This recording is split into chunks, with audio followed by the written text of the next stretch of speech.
Hey!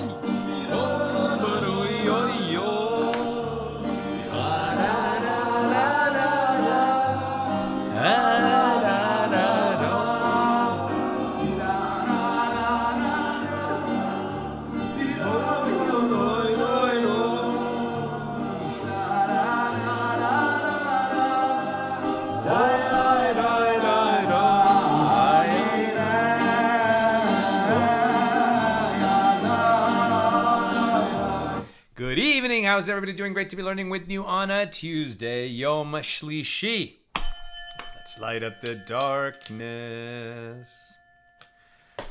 Who's in the house on a Tuesday? Yehudit in South Carolina, Bella in Florida, Guy in Ohio, Melissa in Great Neck, Bill in Mid-Missouri, Joe in the Inland Empire, Nancy, North Carolina, Lorraine in Texas, Lucy in Minnesota, Paul in the Great Northwest, Shandora in the Bronx, Frank in San Pedro, Moishi in Brooklyn, Lester in Delray, Aoife in Florida, Chaim in Florida, Ella in Southern California, Elise in Virginia. Welcome, everybody. Starting a new chapter, chapter 4 here in Tractate Zevachim, the 29th volume of the Talmud.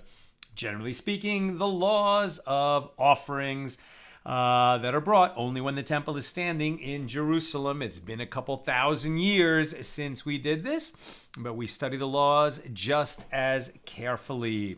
Mishna number 1 here in chapter 4. We begin toward the end of page 36b. Our daf today is page 37.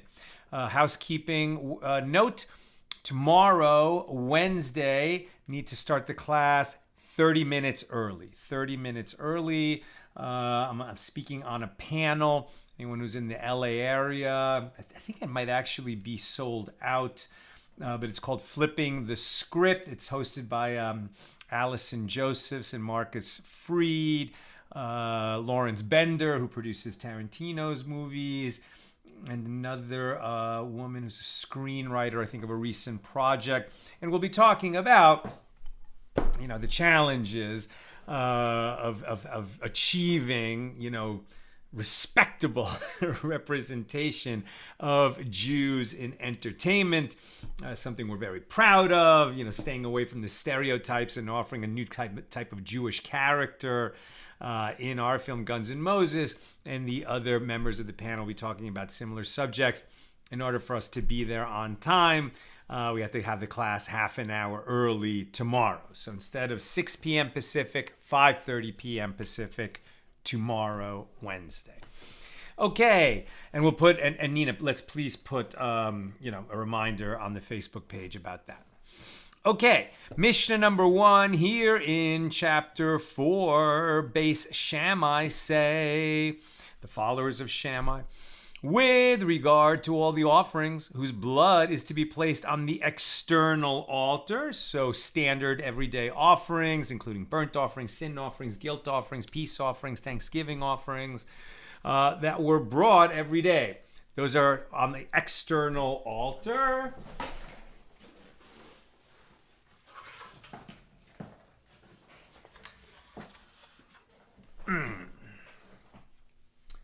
Right there. The external altar, and that's as opposed to the much smaller incense altar, which is inside the sanctuary here in this structure. This is actually houses the sanctuary, and at the back of it, the Holy of Holies.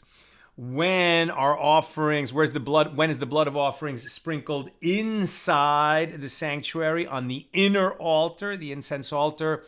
Only on Yom Kippur, when the high priest does those sprinklings.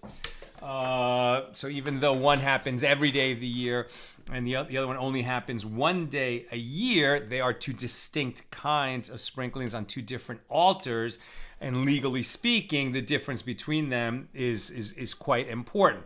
As always, we spend a lot of time on cases that don't come up very often, or maybe never, because that's where the limits of the law can be tested and we come to a deeper understanding. So Beis Shammai say, with regard to all the offerings whose blood is to be placed on the external altar, even those that require that the blood be sprinkled on two opposite corners of the altar, so that it will run down each of its four sides, in a case where the priest placed the blood on the altar with only one placement, he facilitated atonement. Right? Remember that when let's say a person who's bringing a sin offering, when do they actually achieve atonement via that sin offering? Not when the animal is slaughtered, not when the blood of the soul, the blood that spurts out at the time of slaughter, is collected in a service vessel by a priest, not when the blood is conveyed to the altar, but rather when the blood is presented at the altar, i.e. sprinkled on the altar. That's the dispositive moment when that person achieves atonement. There are matters that happen after the sprinkling. In the case of a sin offering, some of that meat is going to be eaten by priests. Some of it is going to be consumed on the altar. The remaining blood after the sprinkling is deposited on the base of the altar. All those things are the correct steps that need to be done. But the atonement that this person who brought a sin offering was seeking is achieved when the blood is sprinkled on the altar. And what we're learning here is if two sprinklings are required, then it's the first sprinkling that actually achieves the atonement. That's the indispensable moment. Therefore, if the priest had incorrect intent at that moment, let's say to eat some of the offering beyond its designated time, then the offering will still become pigul at that moment and have the consequences of pigul. Having an incorrect intent with respect to consuming the meat beyond its allotted time will render the offer disqualified, and then if somebody eats of that meat, it is a kares-bearing penalty. What matters here is that pigul happens if there's an incorrect intent at the first sprinkling, because that's the indispensable one.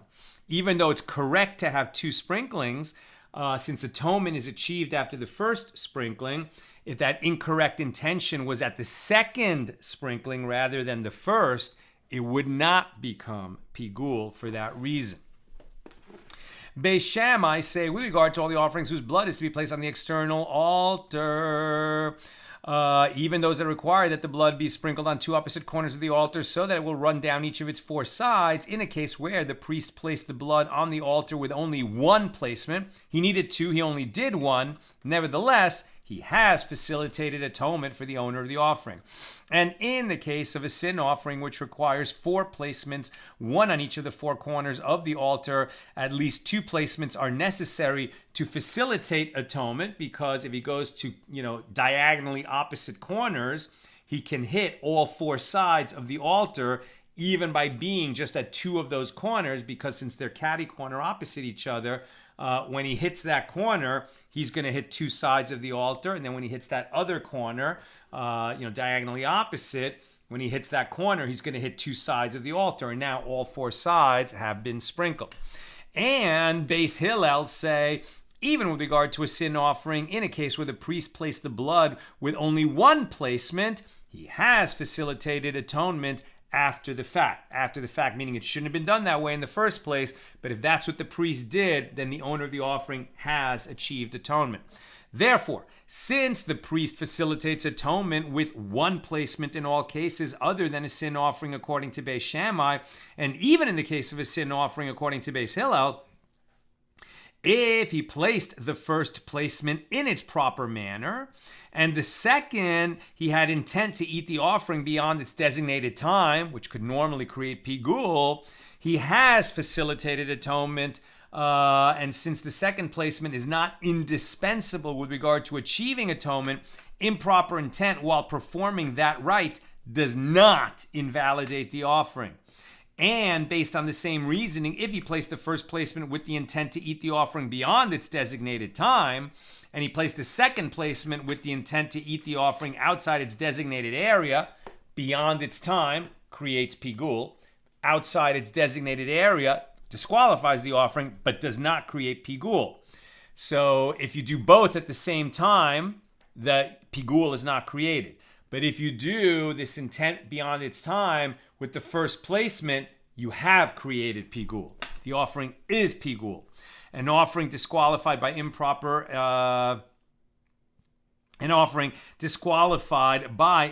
intention.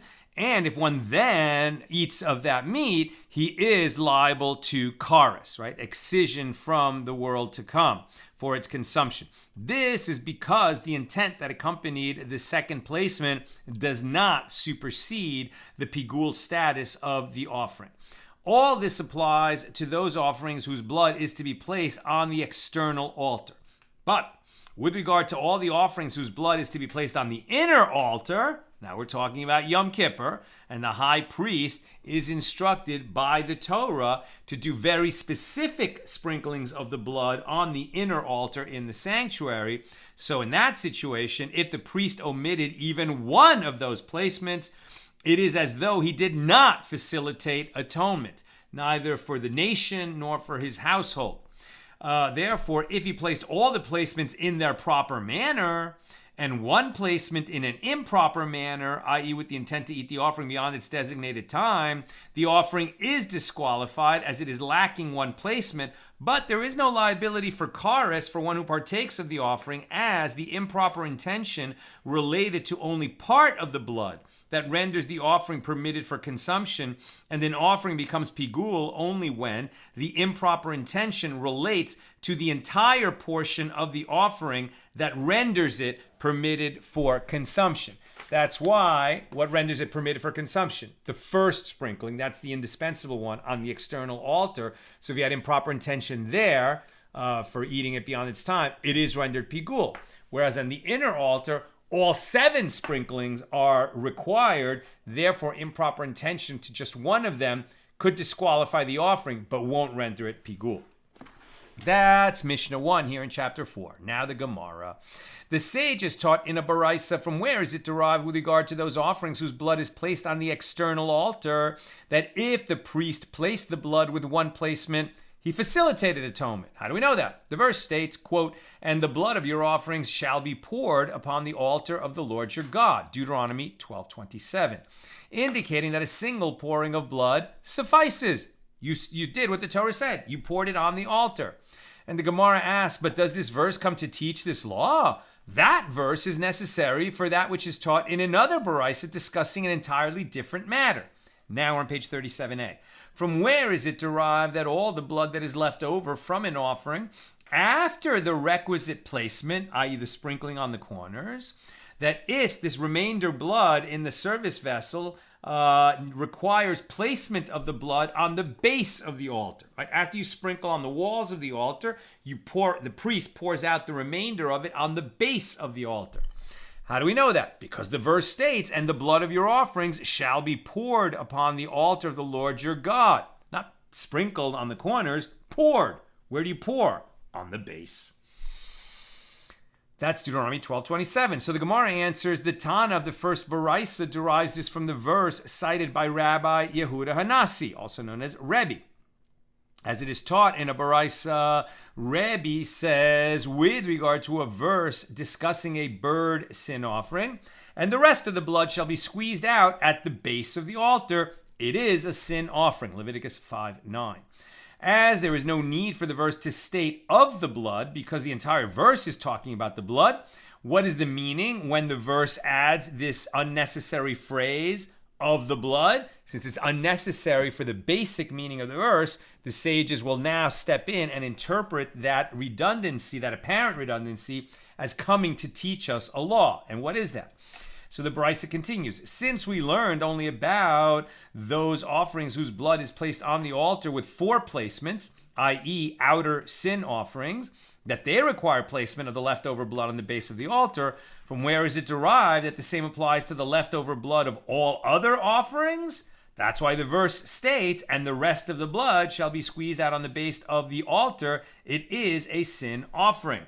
Since there is no need for the verse to state "of the blood," because the entire verse is talking about the blood, what is the meaning when the verse states "of the blood"? This teaches that all the leftover blood from all the offerings requires placement of blood on the base of the altar. Now, the Gemara asks, but still, Does this verse in Deuteronomy 12:27 come to teach this law, that if a priest placed the blood with one placement, he facilitated atonement? That verse is necessary for that which is taught in Baraisa. From where is it derived with regard to those offerings whose blood is supposed to be placed by means of sprinkling from a certain distance from the altar, that if the priest placed the blood by pouring it up close, he has fulfilled his obligation? You're saying sprinkling, use some kind of an object and actually sprinkle the blood, either with your finger or with something else, or, kind of tossing it. Pouring is very different than sprinkling. So if it says sprinkle and you pour, has the owner of the offering achieved atonement? Answer, yes. How do we know? The verse states, and the blood of your offerings shall be poured upon the altar of the Lord your God. They're using that same verse. Sounds like whatever excess language is in it has already been used to derive these other laws.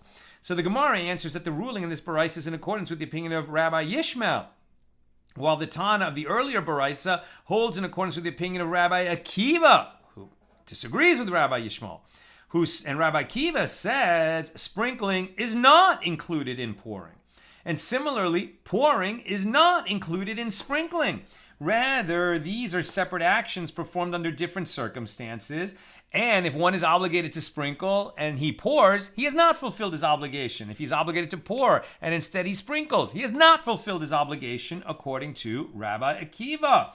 Therefore, the verse is available to him to teach that if a priest placed the blood with one placement, he has facilitated atonement. The Gemara demonstrates that this is the opinion of Rabbi Akiva. And this is, as we learned, in a Mishna, tractate Pesachim, 121a. If one recited the blessing over the Pesach, right, the Passover lamb or goat, which was brought when the temple stood in Jerusalem on the afternoon of Passover, all the people would they would come in groups, and one member of the group would go to the holy temple, have the lamb or the goat slaughtered. Some of its blood was passed, because there were so many thousands of them being slaughtered that day. They had chains of priests passing the blood up to the altar and sprinkling, and then the person would bring the Pesach back to the campsite where that group was going to roast it and eat it. Okay, so if one recited the blessing over the Pesach, and that blessing is, who sanctified us with his commandments and commanded us to eat the Pesach, then he has exempted himself also from reciting a blessing over the festival peace offering. Very often, since a lamb was not going to feed a whole group, they would bring a lamb and a peace offering together. And it sounds like if he made his bracha, his blessing over the Pesach, he doesn't have to add a separate blessing over the shalamim, the peace offering. The blessing for the Pesach, or the blessing for the shalamim, offering of the 14th of Nisan, is who sanctified us with its commandments and commanded us to eat the offering, different than eat the Pesach. So it sounds like it, but if you said the Pesach blessing, you covered the peace offering blessing, according to Rabbi Akiva. Now, if he recited the blessing over the festival offering, he has not exempted himself from reciting a blessing over the Pesach, right? If you say the blessing over the Pesach, you don't have to say a blessing over the Shalamim. But if you first say the blessing on the Shalamim, then you still have to say another blessing over the Pesach, right? Because the Shalamim is just accompaniment, accessory, ancillary, just to make sure people have enough to eat. The real obligation of that night is the Pesach, right? So we say the blessing over the Pesach. Rabbi... Right, so if he recited the blessing over the Shlamim, he has not exempted himself from reciting a blessing over the Pesach. This is the statement of Rabbi Yishmael. Rabbi Yishmael's reasoning is based on the law that the blood of the Pesach is poured while the blood of the Shlamim is sprinkled. And he maintains that sprinkling is included in the more general category of pouring, and therefore the blessing over the Pesach includes the Shlamim. Pouring is not included in the more limited category of sprinkling, and therefore reciting the blessing over the Shalamim does not exempt one from reciting a blessing over the Pesach. Rabbi Akiva says this blessing does not exempt one from reciting a blessing over that one, and that one does not exempt one from reciting a blessing over this one. Right? So if you said the blessing over the Pesach, you don't have to say one over the Shalamim, according to Rabbi Yishmael. Rabbi Akiva says they're just separate offerings. You need a blessing for the Pesach, you need a blessing for the Shalamim. And saying either one doesn't exempt the other. The Gemara asks, still, does this verse, Deuteronomy 12:27, come to teach this law? That if a priest placed the blood with one placement, he has facilitated atonement? That's what our Mishna says here at the beginning of chapter 4, and that we're trying to prove that. Right, that if the halacha is that he has to place the offering, sprinkle the blood on the two opposite corners of the altar, and he only did the first sprinkling, the Mishnah said it's covered. He shouldn't have done it that way, but if that's what he did, his obligation is satisfied because the Torah, after all, it just said, that the blood has to hit the altar. It doesn't say it has to do it twice. They derive twice, rabbinically, exegetically, but once is really all the Torah mentions, and that's why it's covered. But if you're saying that the verse from which you're deriving that it's covered when you do it only once, that verse is being used to prove other laws, then how do we know that once suffices to achieve atonement for the owner? Still, does this verse, Deuteronomy 12:27, come to teach this law, that if a priest placed the blood with one placement, he facilitated atonement? That verse is necessary for that which is taught in a baraisa, where Rabbi Yishmael says, since it is stated, but the firstborn of a bull, or the firstborn of a sheep, or the firstborn of a goat, you shall not redeem, they are sacred, right? This is the obligation to sacrifice a bechor, the first animal born from a female kosher animal. If it's a male, then it becomes a bechor. It has to be sacrificed. You can't eat it and you can't redeem it. So unless it's blemished, then you don't have to offer it. So you shall sprinkle their blood upon the altar and shall burn their fat for an offering made by fire for an aroma pleasing to the Lord. That's Numbers 18:17. So we learned with regard to a bechor, which must be given to a priest to be offered on the altar in the temple, that it requires placement of its blood and sacrificial portions on the altar. From where is it derived that the same applies to an animal tithe of offering and the Pesach? And the verse states, and the blood of your offering shall be poured upon the altar of the Lord your God. So therefore, this verse, Deuteronomy 12:27, is teaching that all offerings require placement of their blood on the altar. Therefore, how can you say that from that verse we derive that if you needed to do two placements and he only did one, atonement has been achieved nonetheless? So the Gemara answers at the time of the earlier Baraisa, who derives from Deuteronomy 12:27, the law that if a priest placed the blood with one placement, he has facilitated atonement. He holds in accordance with the opinion of Rabbi Yosei HaGalili, because Rabbi Yosei HaGalili maintains that the law that the blood and sacrificial parts of an animal tithe, offering, and a Pesach must be placed on the altar, and that this is derived from the aforementioned verse concerning a bechor. You shall sprinkle their blood upon the altar, and you shall burn their fat for an offering made by fire for an aroma pleasing to the Lord. And this is as it is taught in a baraisa, that Rabbi Yosei HaGalili says it is not stated in this verse its blood, but rather their blood. Similarly, it is not stated its fat, but rather their fat, right? Plural possessive. So the plural form teaches with regard to the bechor, which is mentioned explicitly in the verse, as well as with regard to the animal tithe offering and the Pesach, which have a level of sanctity similar to that of a bechor, and these are all offerings of lesser sanctity compared to sin offerings, that each requires placement of the blood and sacrificial portions on the altar. And the Gemara asks, but does Rabbi Yishmael derive one law from this verse and then derive another law from this same verse?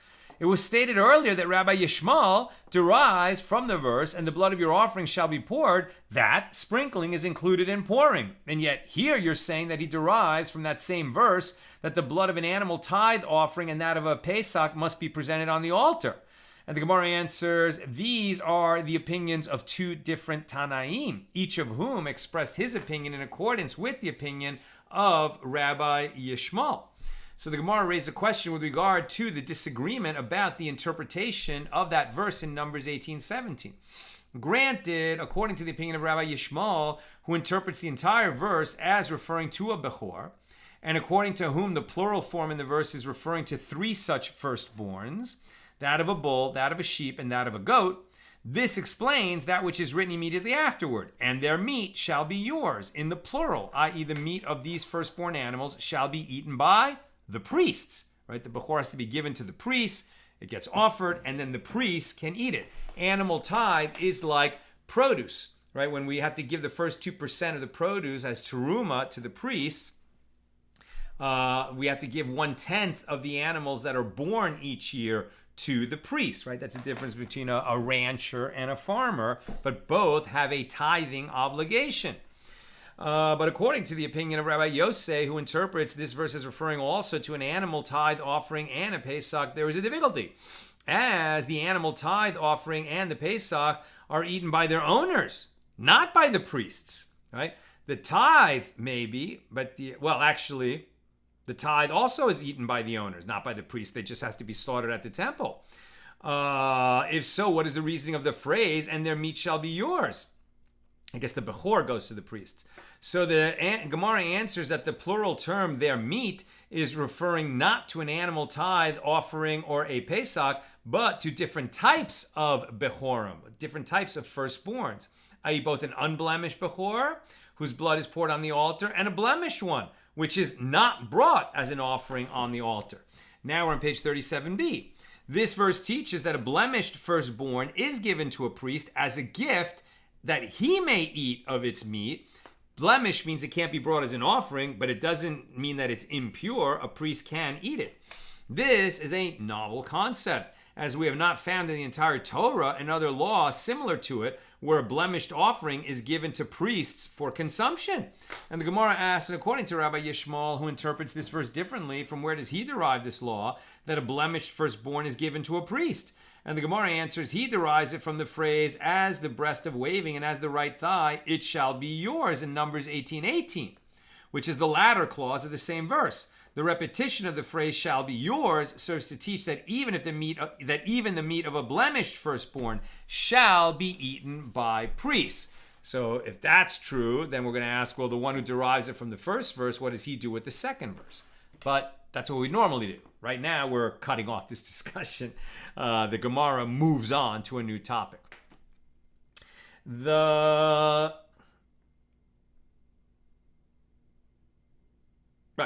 New topic. The Gemara raises another question. Granted, according to the opinion of Rabbi Yosef HaGalili, and we are on 37b now, according to Rabbi Yosef HaGalili, who interprets the phrase as referring also to an animal tithe offering and the Pesach, this is as it is written in the same verse, you shall not redeem, they are sacred. That's still Numbers 18:17. So the word they indicates that only they are sacrificed on the altar, but their substitutes are not sacrificed. In general, if one substitutes a non-sacred animal for one designated as an offering, both the original and the substitute are considered to be consecrated and they are therefore sacrificed. But if one substitutes a non-sacred animal for a bechor, an animal tithe offering, or a Pesach, the substitute is not sacrificed, right? So the law of temura, substitute, does not apply for these kinds of offerings. And this is as we learned in a Mishna, tractate Temura, 21a. With regard to the substitute of a firstborn and of an animal tithe offering, both they, the substitutes themselves, and their offspring, and the offspring of their offspring forever, i.e. for all future generations, are as the firstborn and the animal tithe offering, respectively, and therefore they are eaten in their blemished state by the owners. But unlike the firstborn and the animal tithe offering themselves, they are not sacrificed on the altar. And likewise, with regard to the substitute of a Pesach, we learned in a Mishna, tractate Pesachim 96b, that Rabbi Yehoshua says, I have heard two rulings from my teachers. One ruling was that the substitute of a Pesach is sacrificed as a peace offering on Passover, and another ruling that the substitute of a Pesach is not offered as a shlamim after Passover, and I cannot explain. One ruling that the substitute of a Pesach is sacrificed as a shlamim after Passover, and the other ruling was that the substitute of a Pesach is not offered as a shlamim after Passover. And I cannot explain these apparently contradictory rulings, as I do not remember the circumstances to which each ruling applies. And as will be explained, if the substitution took place after the sacrifice of the Pesach, the animal is sacrificed as it is considered the substitute of a shlamim. Whereas if the substitution occurred before the sacrifice of the Pesach, it is not sacrificed at all, as it is the substitute of a Pesach, and that's not allowed. The substitution doesn't take hold. This indicates that the substitute of a Pesach is not sacrificed, just like the substitute of a bechor is not sacrificed, right? The law of Tamura, that if, for example, you had a sin offering, you had consecrated an animal to bring it as a sin offering, and then you change your mind and said, I want to, substitute a different animal instead of that one. I like that one. I want to bring a different one. So even though you consecrated the first, now when you attempt to substitute the second, the first one remains consecrated, and the second one, the substitute, also becomes consecrated. And now both of them no longer belong to you. You're their caretaker until you can bring them up as offerings to the temple in Jerusalem. However, if you consecrate, a bechor is automatically consecrated, or a Pesach, you consecrate an animal to be a Pesach, and then you attempt to substitute for it, that the law of Tamura does not apply in the case of a Pesach or a bechor. That's what we're learning now. But according to the opinion of Rabbi Yishmael, who interprets the entire verse as dealing with a bechor, from where does he derive the law that the substitute of an animal tithe offering and of a Pesach are not sacrificed? And the Gemara answers, with regard to an animal tithe offering, he derives this by means of a verbal analogy between the verb passing and the verb passing written with regard to a bechor. Concerning the firstborn, it is stated, and you shall pass, ve'havarta, to the Lord all that opens the womb, right? All that opens the womb, that's the bechor, the firstborn. It has to be a male. And concerning an animal tithe, it is stated of whatever passes under the rod. This is where you count every 10th animal of the newborns that year. And from this verbal analogy, it may be derived that just as the substitute of a firstborn is not sacrificed, so too the substitute of an animal tithe offering is not sacrificed. With regard to the Pesach, this law is not derived through a verbal analogy, but rather this law is explicitly written concerning it. The verse referring to the Shalomim states, if he offers a lamb for his offering in Leviticus 3:7. So the Torah could have simply stated a lamb and proceed from there to teach the laws of a lamb peace offering. So if so, what is the meaning when the verse states, if he offers a lamb? This serves to include the substitute of a Pesach that was substituted after the sacrifice of the Pesach, teaching that it is sacrificed as a Pesach, right? If he said, I'm going to bring this instead of the Pesach, but the Pesach had already been sacrificed, then his statement has no bearing on the Pesach. But since he sought to substitute for something, we'll say he substituted for the Shalomim, the peace offering. Since the Pesach has the status of a peace offering after that time, right? If you don't bring if you consecrate an animal to be a Pesach, then you don't sacrifice it on Pesach, it then becomes a Shalomim. So it has that additional status. One might have thought that even before the sacrifice of the Pesach, the same should apply, i.e. that the substitute of a Pesach is sacrificed as a Shalomim. Therefore, the verse states with regard to the Pesach, it is the sacrifice of the Lord's Passover, which indicates that the Pesach itself, is sacrificed, but its substitute is not sacrificed.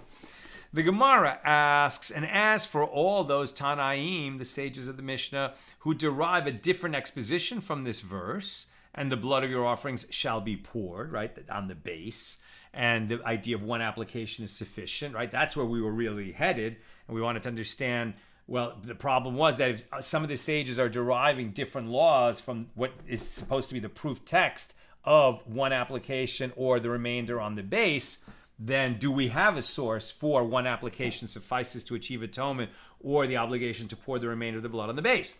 And as for all those Tanaim who derive a different exposition from this verse, and the blood of your offering shall be poured, this law that is recorded in the Mishna that we're studying now, that with regard to all the offerings whose blood is to be placed on the external altar, in a case where the priest placed the blood on the altar with one placement, he has achieved atonement for the owner. From where do they derive this? And the Gemara answers, those Tanaim hold in accordance with the opinion of Beis Hillel, who say, even with regard to a sin offering, in a case where the priest placed the blood with one placement, he did facilitate atonement after the fact, and they derive the law applying that concept to all other offerings from that which applies to a sin offering, because it's the most holy. That concludes that topic. Now we move on to a new topic. The Mishnah, our Mishnah, teaches that Beis Shammai maintain that in the case of a sin offering, which requires 4 placements, at least 2 placements are necessary to facilitate atonement, whereas Beis Hillel holds that even in the case of a sin offering, 1 placement will suffice. So Rav Huna said, what is the reasoning for the opinion of Beis Shammai? And so just to, for those who are unfamiliar, Hillel and Shammai were the leaders, the spiritual leaders of the Jewish community in the late Second Temple period. They were the foremost Torah interpreters. They were rabbis and the foremost interpreters of the Torah and of the tradition in their time. They actually disagreed on only a few issues, but their approach, to fulfilling various laws was a little bit different. Beis Shammai was a little bit more strict, a little bit more stark, as we say, and he didn't want to hear from people who disagreed with him. Hillel was a little bit more open-minded and kinder. It wasn't that he was going to be relaxed in interpretation of the law, but he had a little bit of a different attitude. And then they each were the head of a school, and so Beis Hillel, the house of Hillel, and Beis Shammai, the house of Shammai, were their students, right? And the students for several generations after them were known as Beis Hillel and Beis Shammai, and they started disagreeing on a lot of things. In addition to what Shammai and Hillel themselves disagreed on in their own lifetimes. Okay. So what is the reasoning for the opinion of Beis Shammai? Okay, so Rav Huna explains. The verse states, "And the priest shall take of the blood of the sin offering with his finger and put it upon the corners of the altar." That's Leviticus 4:25. Subsequently, the verse states, "The priest shall take of its blood with his finger and put it on the corners of the altar," in Leviticus 4:30.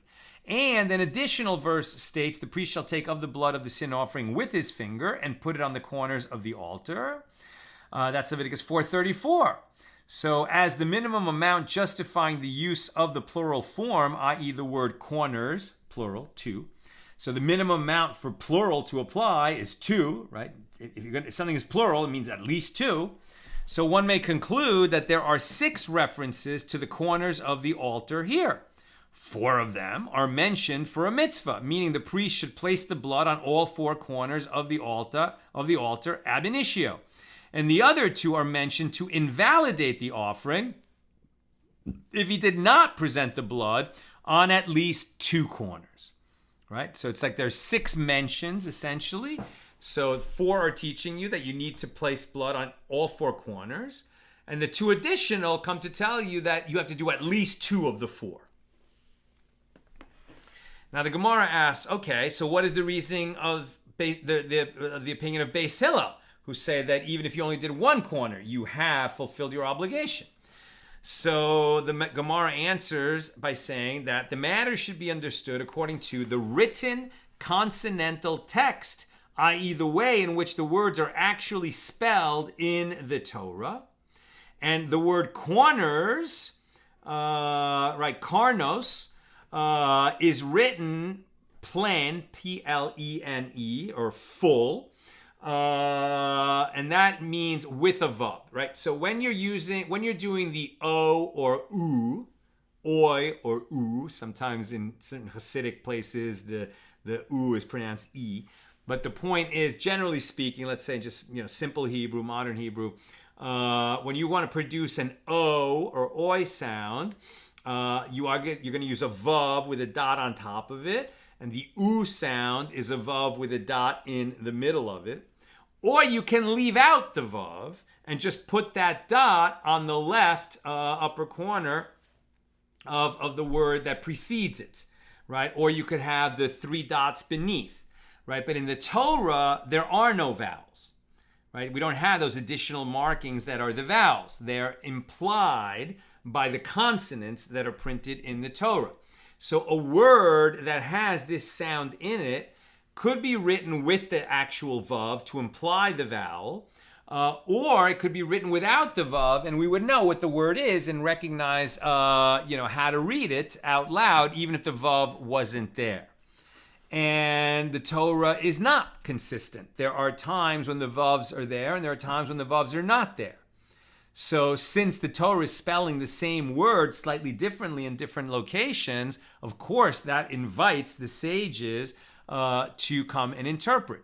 And there are other moments in the Torah where the way it's written would imply a particular pronunciation, but we have a tradition going all the way back to Mount Sinai that we don't pronounce it that way. We pronounce it different than the way that is implied by the written consonantal form.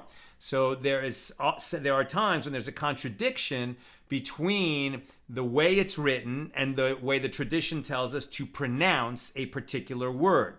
And sometimes those meanings can be quite opposite and would produce a different result. And so which one do we use when we're actually deriving a law?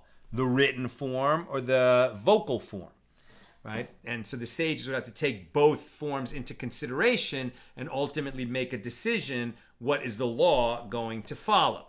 And so this is an example of that. So the matter should be understood according to the written text, i.e. the way the words are actually spelled. So the word corners is written with the vav in one of the verses, which means that it must be read in the plural form. But in the other two verses, corners and corners are written in the deficient form without that vav, in a way that can be vocalized in the singular form as karnat, as opposed to karnot. Karnot is obviously plural. Karnat would imply that it's singular and belonging to what is next to it. Therefore, there are 4 references to corners here. 3 of those references, because we don't have plural, right, in 2 of them. 3 of those references are written to indicate the placements of the blood are performed only as a commandment, i.e. they are performed ab initio, and the remaining one is written to indicate that its absence invalidates the offering, i.e. the offering is not valid if the blood was not placed against at least one corner of the altar. Right? That's how Beis Hillel arrive at. You have to do at least one corner. If you don't do at least one corner, you haven't done anything. Beis Shammai say if you don't do at least 2 corners, you haven't done anything. Both would agree that all 4 corners is ideal, but according to Beis Hillel, 1 corner suffices. According to Beis Shammai, 2 corners suffices. And that's based on the difference between the written text and the vocalized text. Now the Gemara asks, but according to the explanation of Beis Hillel, why not say that all of them are written for the commandment and none are to invalidate? I.e. that the blood must be presented on all 4 corners ab initio, but the offering atones after the fact, even if the blood was not presented at all. And the Gemara rejects this possibility. We have not found anywhere in the Torah an example of an offering which atonement can be achieved with no placement of the blood. It's the placement of the blood on the altar that achieves atonement. So if we came to a conclusion that would say we could achieve atonement without the sprinkling, it must be wrong. And if you wish, say instead that this is the reason of Beis Hillel, the vocalized text of the Torah, i.e. the way in which the words of this Torah are pronounced based on the tradition of what vowels the words contain, is effective in determining how the verses are to be expounded to produce legal rulings. And likewise, the consonantal text, the way it's written, is also effective in determining how the verses are to be expounded. And so the Gemara explains that the vocalized text is effective in adding 1 more corner, and the written text is effective in subtracting 1 corner. Consequently, the verse is interpreted as referring to 5 corners, 4 of which are necessary for the mitzvah ab initio, and 1 of which is indispensable after the fact. That's how we know we need at least 1 corner for the placement, according to Beis Hillel.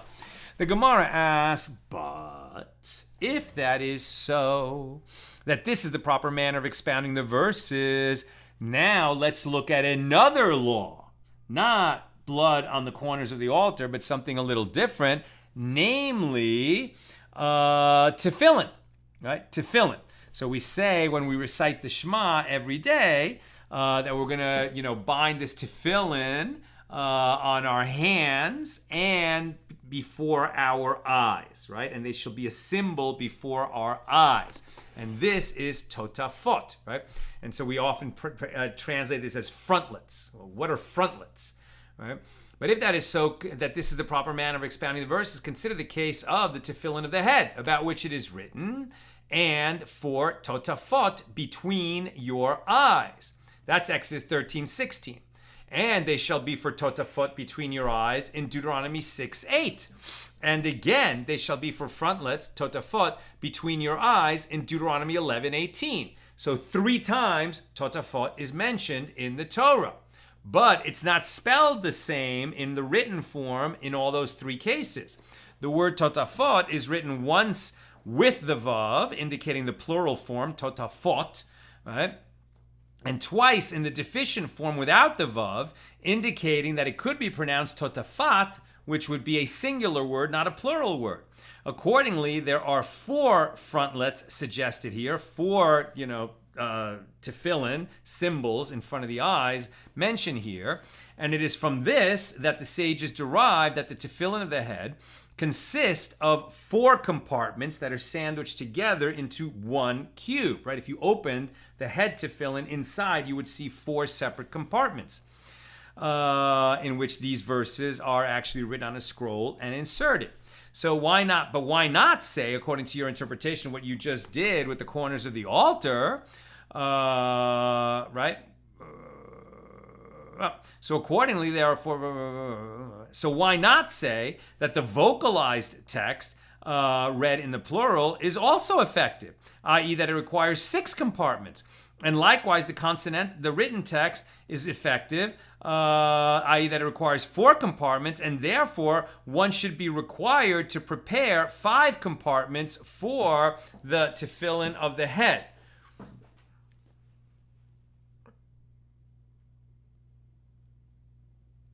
I guess what they're saying is 4, right? 4 that are effective, and then the other 2 come to teach what? That if you have 2, it's enough, or in the other form, in the other interpretation, it's only 1. So you could, subtract 1 from the 6 and end up with, right? There's 6 written there, and you can subtract 1. Because if you don't have that, then it's no good, and so you would end up with a requirement of 5.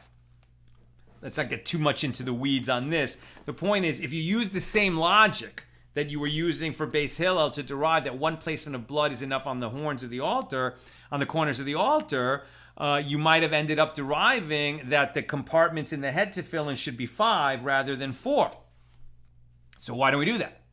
And the Gemara answers that Beis Hillel hold in accordance with the opinion of Rabbi Akiva, who says that the requirement to have 4 compartments in the tefillin of the head is not derived from the number of times that the word totafot is mentioned, but rather from a different kind of exposition relating to the word totafot itself. Tot in the Katpi language means 2, and pat in the Afriki language means 2, and that's how you arrive at a total of 4, a different form of interpretation. So the Gemara raises another objection to this method of exposition. If that is so, if you're going to use that kind of exposition, what will that imply when we go to yet another area, right? And now we're going to talk about sukkahs, right? The laws of the sukkah that we dwell in during the holiday of Sukkot. So the Gemara raised another objection to this method of exposition. If that is so, consider the case of a sukkah, about which it is stated, in Sukkot shall you reside for 7 days. All that are homeborn in Israel shall reside in Sukkot, so that your future generations will know that I caused the children of Israel to reside in Sukkot when I took them out of the land of Egypt. I am the Lord your God. Now, this word Sukkot, which seems to be the plural of sukkah, sometimes written with the vav, sometimes not. 2 instances of the word Sukkot are written in the deficient manner, i.e. without the vav, indicating the singular, and 1 instance is written in the full form with the vav, indicating a plural. And the sages derive from here that a sukkah must have 4 walls. But why not say that, right, so a singular, and a plural would indicate 4 walls. But why not say that in the vocalized text, which is read in the plural, right, where we read it, we don't say Sukkat, we say Sukkot 3 times. That's the vocal form, so that would seem to indicate 3 plurals. That would seem 6, right? Are we going to have 6 walled sukkahs? No. So why not say that the vocalized text read in the plural is effective, requiring 6 walls, and likewise the written text read in the singular is effective, only requiring 4 walls, And therefore, one should be required to build a sukkah with 5 walls. I guess one less than the 6 is going to be sufficient. Again, I'm not quite sure how they get to 5. Forgive me. We are now on page 38a. Now the Gemara answers there, one of the 5 indicated by the verse is needed entirely for the mitzvah itself, i.e. to teach the basic law that one must dwell in a sukkah. And another one of the 5 is needed to teach that a sukkah, as is indicated by its name, must have a covering, the schach, right? That's the special covering that you can see through it and see the stars. Accordingly, there are 3 left, alluding to the requirement that a sukkah must have 3 walls, which in fact is the law. A sukkah does not have to have 4 walls. It has to have 3 walls, 2 full walls and just a portion of a third, and it is a valid sukkah. Now the Gemara adds that the law transmitted to Moses from Sinai comes and reduces the size of the third wall, teaching that it need not be complete and sets its minimum length at only 1 handbreadth. Just a small portion of the third wall is enough. I'm almost done, actually. I should have said earlier, questions or comments, please get them in now. And reminder that tomorrow's class is going to be half hour earlier than normal, 5:30 p.m. Pacific instead of 6. So the Gemara raises yet another objection. If that is so, that both the vocalized and the written texts are taken into account, consider the case of a woman who gives birth to a female child. Concerning the woman, the verse states, but if she bear a female child, then she shall be impure for 2 weeks. Shevuayim, right? Weeks, plural. As in her menstruation from Leviticus 12:5. The way that the word is written allows it to be read as shivim, 70. So why not say that the vocalized text of the Torah is effective, teaching us that the woman is ritually impure, tameh, for 14 days, and the written text is also effective, teaching us that she is impure for 70 days, and therefore she should be required to sit in a state of ritual impurity, tameh, for 42 days, which is the halfway point between 14 and 70. So that's where they got the 5. It was the compromise between 4 and 6. I thought that, but I thought that would be too simple. Okay, so that's where they got it. So the Gemara answers, there it is different. And the consonantal text is disregarded entirely, as it is written, as in her menstruation, and a menstruating woman is impure for only 1 week. So evidently the verse is speaking in terms of weeks and is not alluding to the number 70 at all. In other words, what they keep pointing out is that the method of exposition that you're using in one context, you're not using in another. And if you did, it would produce a result that's different to the law than the law that we follow. So what gives you the right to use that method of exposition in that context and not in this context? Tune in tomorrow. That's where we're stopping today. Okay, a few comments from Sharon. I appreciate the intricate study that this tractate requires, but sprinkling and pouring, etc. seems so much less intentional than personal tshuva to achieve atonement. You can do all these actions precisely and not change in the ways which is defined as tshuva, true atonement. Right, absolutely, and such an important point, Sharon, right? But we're not really studying these offerings from the point of view of the person who needs to bring an offering and achieve atonement. Right now, we're studying the laws that apply to the priests who are bringing the offerings, right? The very technical, highly technical, super methodical requirements of the priests who are serving in the Holy Temple. And maybe the fact that it's so difficult and that the sages, even after the Second Temple was destroyed, continued interpreting to understand and get at the very essence and core of exactly what the rules are, is to tell you that, just because you're a descendant, it's very interesting. Maybe this, Aaron was the first high priest and he had 4 sons and 2 of them died. So then he had 2 remaining sons and a grandson. So there was not much choice about who was going to be bringing the offerings. By the time of the first temple, you had hundreds of priests, hundreds of descendants of Aaron. Second temple, probably thousands. Today, many thousands of descendants of Aaron, all the Kohanim, anyone who's a Cohen, right, a descendant of Aaron. Doesn't mean, it's not always that their name is Cohen. And there are even people named Cohen who are not Kohanim, but generally speaking, somebody named Cohen is a Cohen. Generally speaking, somebody named Rappaport is a Cohen. There are a few names that imply that the person is a Cohen. But really, you know you're a Cohen if your dad told you you're a Cohen. And then, you know, he married a Jewish woman that was permitted to him, and then you're a Cohen. So, so there are many Kohanim now. And, you know, if Mashiach came and the third temple was built and it turned out that we are going to start bringing offerings again, so who's going to actually be bringing them? Not just any Kohen, right? But the Kohanim who are going to be down for studying at length, being trained at length, who are going to be meticulous, and you can rely on them to be meticulous. And so maybe these requirements being so difficult, it's almost like an entry exam, you know, and we need special forces who are going to be willing to go the distance to fulfill this role. That's really what I've got for us today. And with God's help, we'll be together again tomorrow, half hour early, 5:30 instead of 6 p.m. Pacific. And God willing, we'll all be together. All the best.